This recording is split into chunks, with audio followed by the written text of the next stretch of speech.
So this year I decided to prep my own growing tobacco. That's Virginia Gold tobacco, growing in zone 6A, Michigan. Some tomatoes grew up in there just out of wild propagation. Sorry about that. We had a little windstorm and I haven't picked it up yet. But the plants seem to be doing really well. We are August. They were planted quite early and have done pretty well. They've been pretty pest resistant.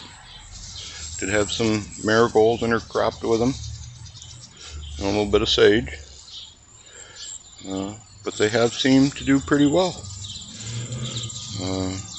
Hopefully I'll get some harvest out of them. Some free tobacco.